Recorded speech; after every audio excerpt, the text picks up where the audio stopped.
Pokemon GX in either deck. That means you have to take 6 knockouts to win the game, and that's just not something we're used to anymore. No, it very rarely happens that you need to take the full amount of knockouts to get your 6 prize cards. There's just so many ways to cheat that amount of prize cards nowadays with GX and EX Pokemon, but this is much more of what we were used to, say, 10 years ago. Yeah. So we do see the mirror match between the Buzzwole Garbodor deck, and this is going to be interesting just because, I mean, first of all, they're playing the exact same cards, but they both know what each other is trying to do. They both know they're not going to catch each other off guard. Like, they're both very well aware of what the other is playing. And early on, there's really nothing that does well against the other person's deck. You can maybe Sledgehammer for 70 damage early on. You're going to get 2-hit knockouts against non-GX Pokemon.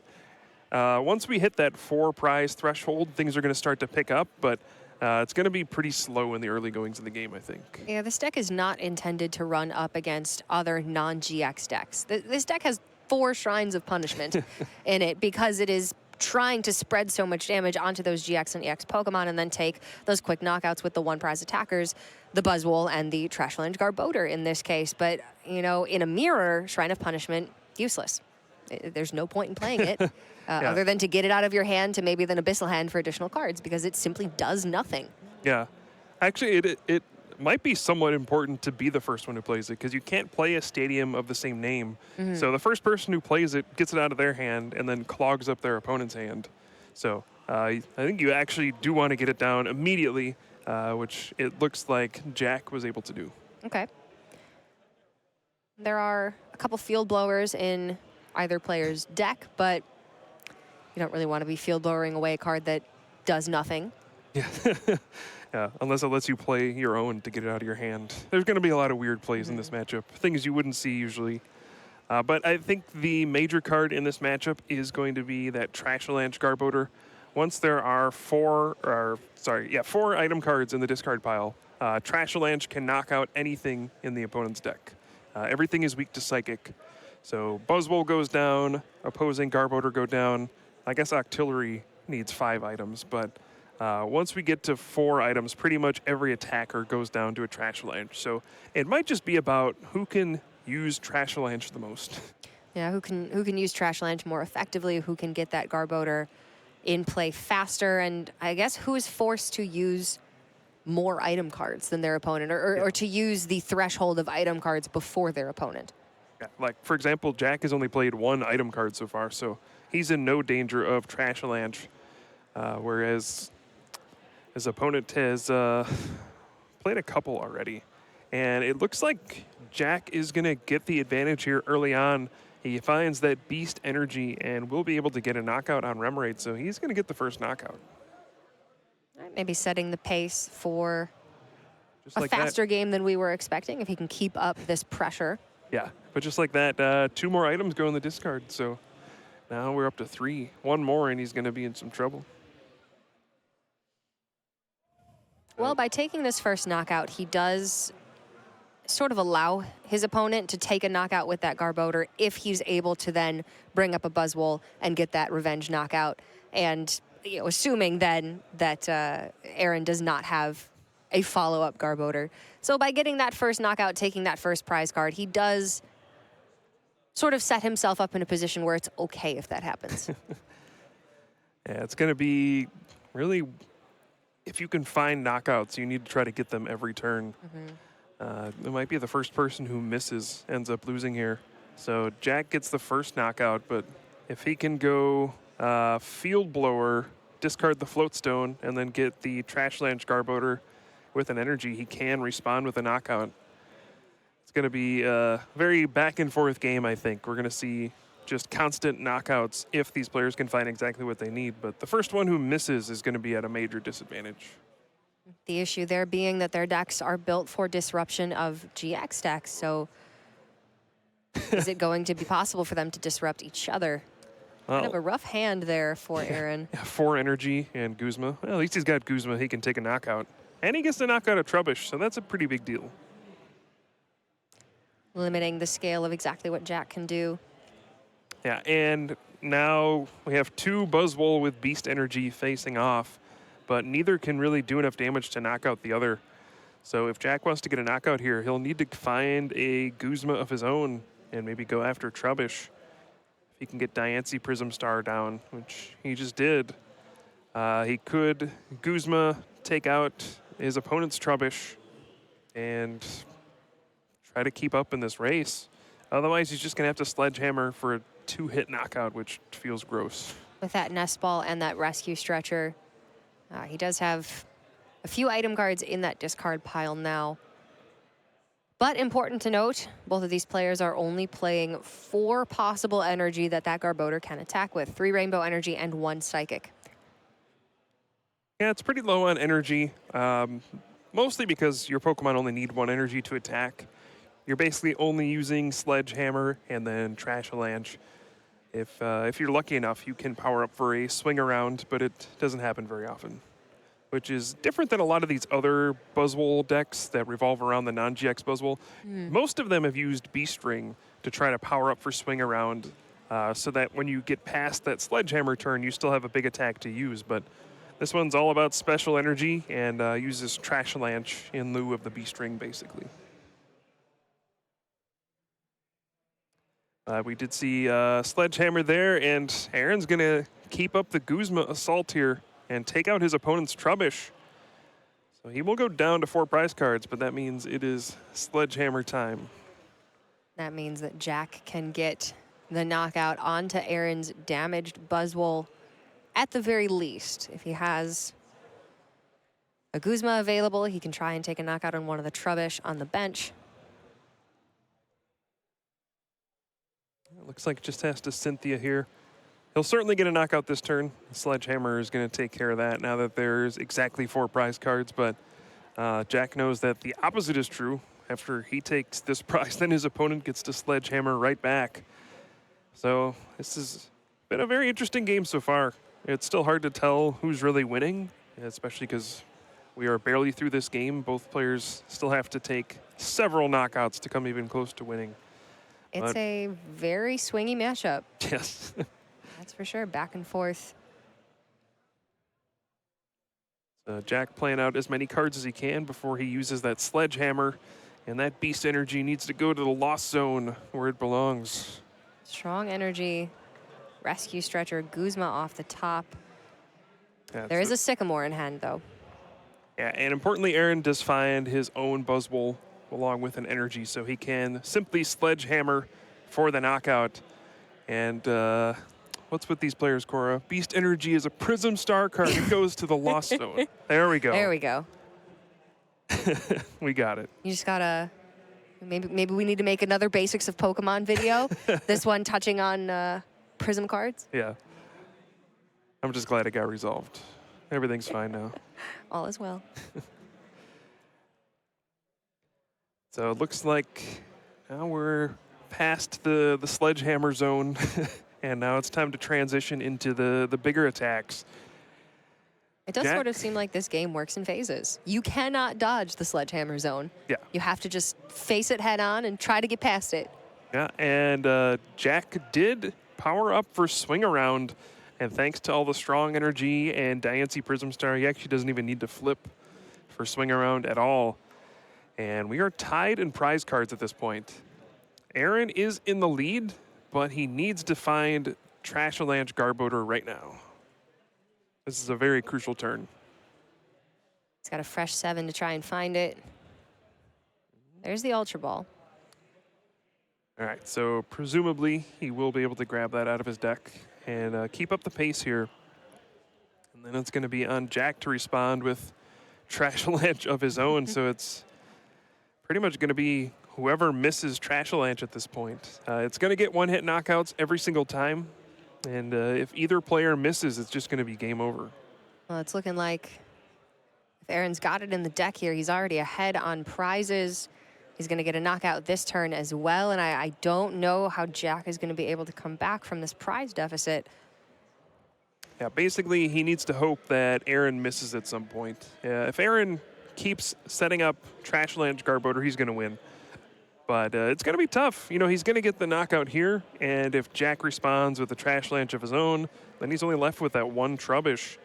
Although he did get another one out of his prizes, so that helps.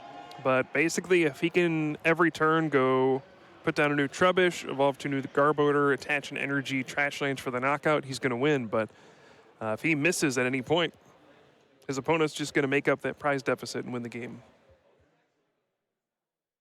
Garbodor now in play for Jack, going to take the knockout onto the Garbodor from Aaron. And then we have that Trubbish set up on the bench.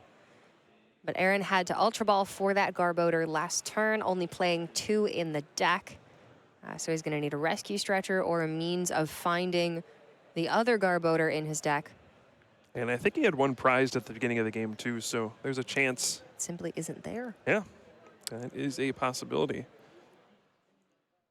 And yeah, if you are in Jack's shoes right now, all you can really do is attack and say, well, hope you don't have it. And then if he does, you go, okay, well, I did my best. All you can do. Yeah.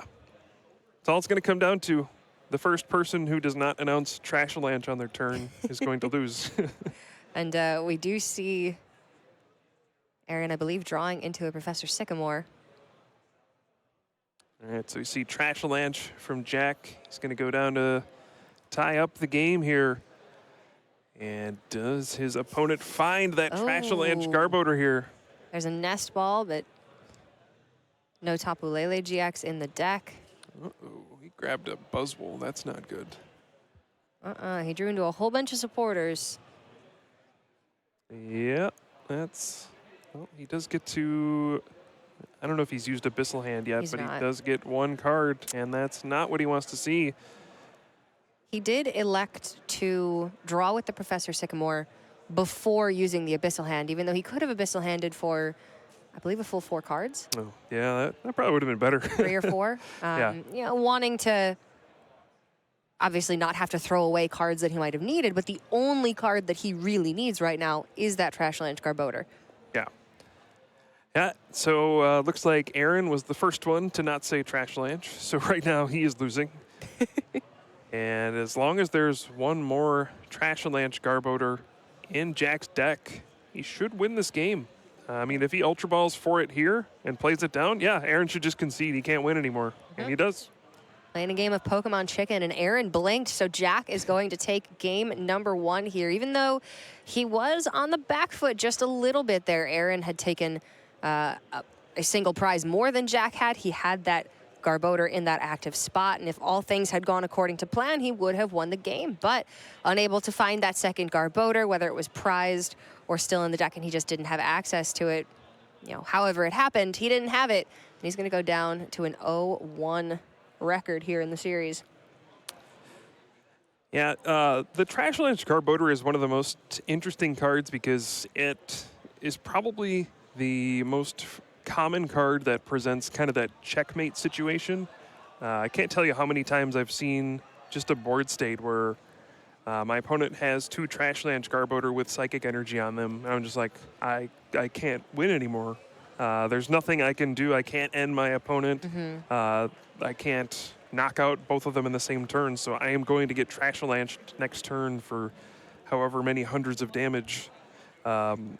And it seems to come up a lot, and that's exactly what happened there. Jack just got 2 Trash Lanch Garbodor set up. He had energy on both of them, and in that situation, you just know, oh, my opponent's going to get a knockout next turn? Okay, I'm done. Looks like we're starting off with a couple of mulligans in game number 2. Looks like Jack unable to find a basic Pokemon in his opening 7 cards, so going to have to shuffle in and draw a new hand, and then Aaron will be able to draw an extra card to start the game. 10 basic Pokemon in the deck, but you don't want to be starting Diancie and Remoraid if you don't have to be. We saw game number 1, this matchup is pretty volatile. Yeah. If you're not keeping up the pressure, if you have the advantage and you can capitalize on it, you will win the game. If you are behind and your opponent falters, you can win the game then. So it's really all about consistency and being able to take those knockouts 6 turns in a row to secure that victory. That was a huge prize we just saw there. I'm not sure whose prize cards it was because they're playing the same deck. But Diancie Prism Star was prized for one of these players. And that is huge for getting early knockouts on things like Trubbish and Remoraid. So whoever has that prized is at a massive disadvantage. It's one of the first Pokemon that you want to search out once you have your Buzzwole ready to go. Be able to modify that damage threshold. Not going to have access to it. It looks like both these players, active Pokemon, are having a pose-off. Who can flex harder, Buzzwole or Buzzwole? You know, I've heard rumors that in the Pokemon TV show, that is something that does happen. I've only finished the first season, so I've yet to get there, but I'm excited. I mean, when you got muscles like that, might as well, right? I've seen a Doug Trio music group. I've seen so many things so far. There's all sorts of wonders in the Pokemon universe. It's really good, though. It's actually a really, really good show. All right, so it looks like Aaron did go first, attach a strong energy past the turn. He notably had a Remoraid in his hand and chose not to bench it, which I think is really smart. You don't want to give your opponent an easy Guzma target for a free prize in the early going of the game. I think it's kind of all about denying your opponent prize cards for as long as you can. And then once somebody gets to 4 prizes, the floodgates are kind of open and you can do whatever you want. But early on, you should perhaps avoid benching those low HP Pokemon so your opponent doesn't get a free knockout. Just keep it Buzzwole on board until you can until you can get to the point where, you know, your opponent's going to be taking the knockouts no matter what. But Jack says, my plan worked out pretty well game number 1. I did this before. Just going to do it again. So Jack is going to look through his deck, and I don't think there's Diancie Prism Star, so that must be his prize cards. So this is going to be huge because all he can do is Sledgehammer for 50, and that does not lend to a 2-hit knockout. That is going to be a 3-hit knockout. I guess he could find strong energy next turn and do an 80 damage Sledgehammer, but that's finding the 1 beast energy in your deck, which is not very likely.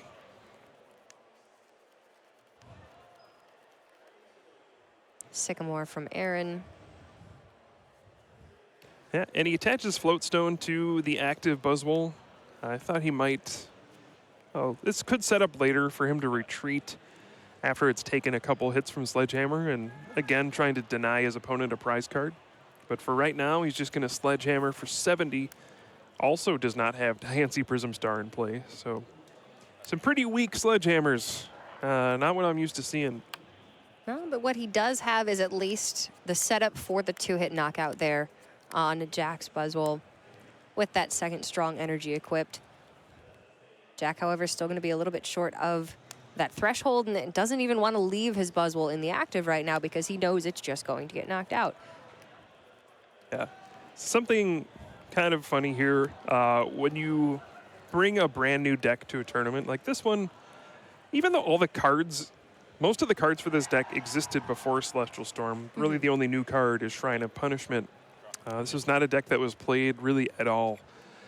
And when you're creating kind of a newer deck, you tend to just test it against the newest decks, right? The meta the decks. Popular stuff. And you don't test the mirror match very often. So I wonder if these players have actually played against each other in this matchup before. But, oh, he did find the Beast Energy. Jack actually gets the first knockout here. That's huge. Oh, must be nice. Wow, that's pretty good.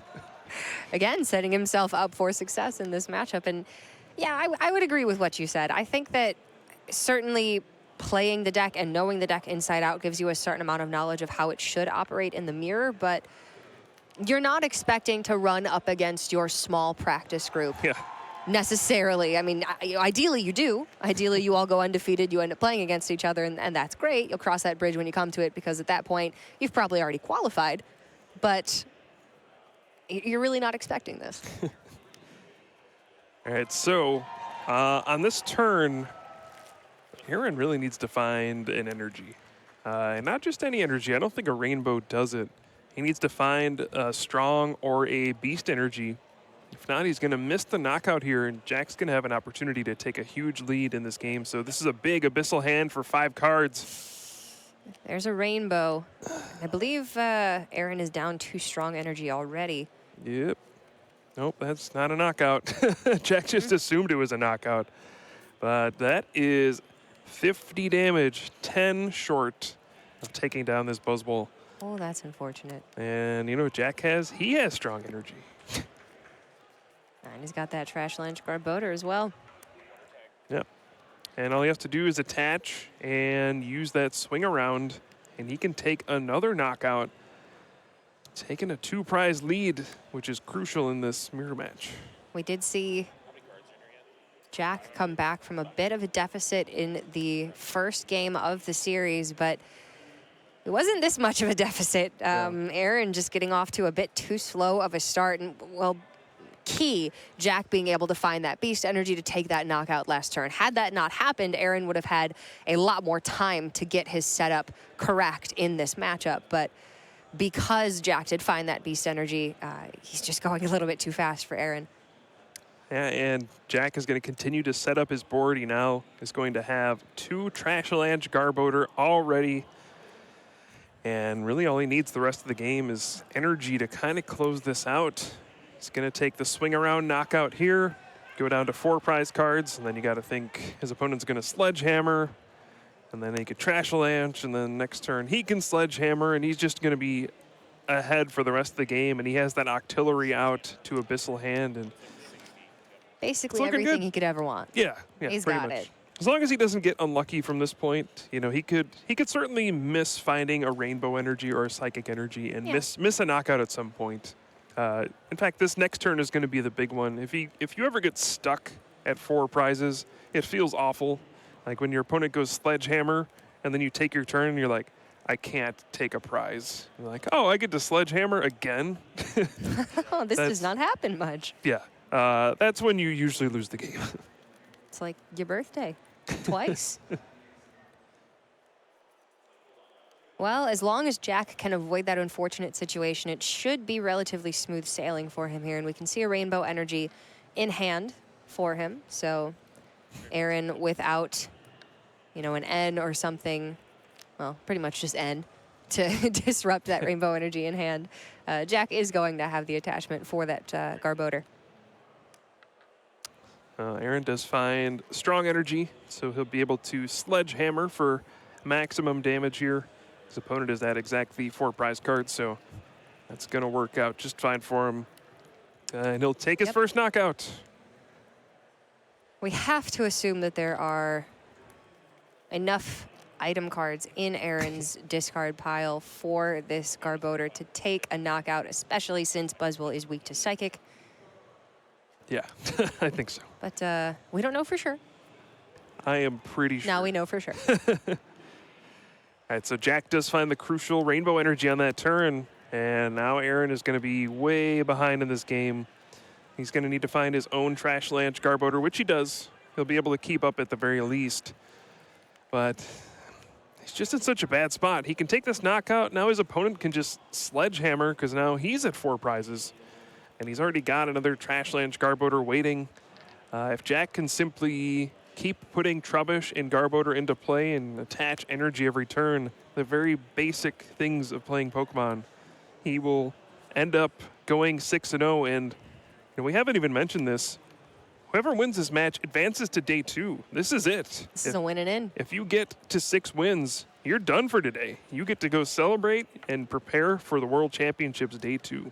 Yeah, you can potentially even change your deck going into tomorrow because it is an entirely new field. It's an entirely new bracket. But seeing the way that this deck performed today. Yeah, I got a feeling they're not going to change their deck. No, it seems like an excellent anti-meta choice for the tournament today and tomorrow alike. I do want to take a second to point out just how quickly these gentlemen have been playing this matchup. They know these decks. They know the way that this one should play out. And this is a relatively straightforward matchup, as we've seen. It's just a lot of back and forth, taking knockouts when you can. Nothing too tricky about it.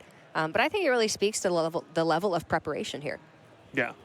So another very interesting thing about the way Worlds is set up. So we have day 1 and day 2, where you, like you said, you can choose a brand new deck.